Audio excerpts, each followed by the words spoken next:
మేము బాలనా నుంచి వచ్చినాం సార్. మా మామ ఇట్లా జిహెచ్ఎంసీలో డ్యూటీ చేస్తుండే. ఇక వస్తుంటే ప్రకాష్ నగర్లో డ్యూటీ చేస్తాడు మా మామ. వస్తుంటే ఇది సిమెంట్ స్తంభం ఉంటుంది కదా సార్, అది ఆయన మీద పడి లోపల పే కట్ అయ్యి చేయి ఇరిగింది. ఇక తిరిగితే ఏమైంది, అప్పటికప్పుడు వేరే వాళ్ళు మాకు ఫోన్ చేయగానే అక్కడ పోలేక మేము డైరెక్ట్ గాంధీకి వెళ్ళిపోయినాం. ఇక అక్కడ 3 నెలలు ట్రీట్మెంట్ తీసుకుర్రు. 3 నెలల్లో జర మంచిగా ఉండే. మళ్ళీ ఇంటికి వచ్చినాక మళ్ళీ మనిషి కింద మీద వేస్తుండని నీలిమలో వేసినాం, ప్రైవేట్లో వేసినాం. 3-4 లక్షలు మేము ఖర్చు పెట్టుకున్నాము.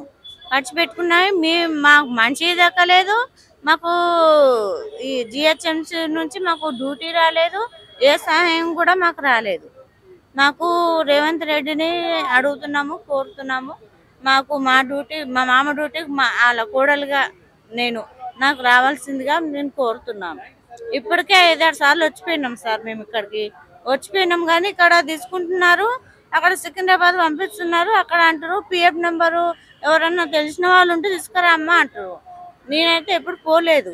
ఇప్పుడు మా ఆయన పరిస్థితి కూడా బాగాలేదు, మా అత్తమ్మ పరిస్థితి దగ్గుదమ్ము, ఆమెకు ఇది పానం బాగాలేదు. నాకు 4 ఆడపిల్లలు. మాకు సాయం చేయమని మేము కోరుతున్నాము సార్ని. మీ మావయ్య గారు ఏం చేసేవాళ్ళు? జిహెచ్ఎంసీలా ఊడుస్తుండే సార్, బ్రిడ్జి పైనే, ప్రకాష్ నగర్ లా. ఇక్కడికి ఎన్నిసార్లు వచ్చారు? 5-6 సార్లు వచ్చినాం సార్. మరి అధికారులు ఏం చెప్పారు? వాళ్ళు అంటున్నారు పేపర్లు రాసిస్తున్నాము మేము, తీసుకుంటున్నారు సరే అమ్మా అని అంటున్నారు. అంతే, మాకేం జవాబు చెప్పట్లేదు. నాకు మెసేజ్ ఇట్లా ఫోన్ ఏం లేదు సార్. మీకు ఉన్న దగ్గరలో ఏరియాలో అధికారులు కూడా ఉంటారు కదా, వాళ్ళకి చెప్పినాము.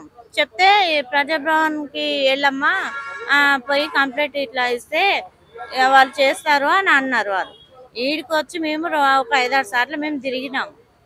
మాకు ఏ సాయం లేదు సార్. మాకు మహిళలకి 4000 ఇస్తున్నారు, అదేం లేదు సార్. మాకైతే కరెంటు, గ్యాస్, ఇందిరమ్మ ఇల్లు అన్ని ఉన్నాయా మీకు?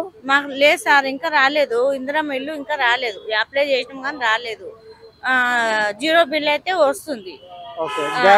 గ్యాస్ అయితే ఇంకా రాలేదు, మేము అప్లై చేసినాం కానీ రాలేదు. ఇవి కూడా అధికారులకు చెప్పారా? చెప్పినాం సార్. వాటి గురించి ఏమన్నారు మరి?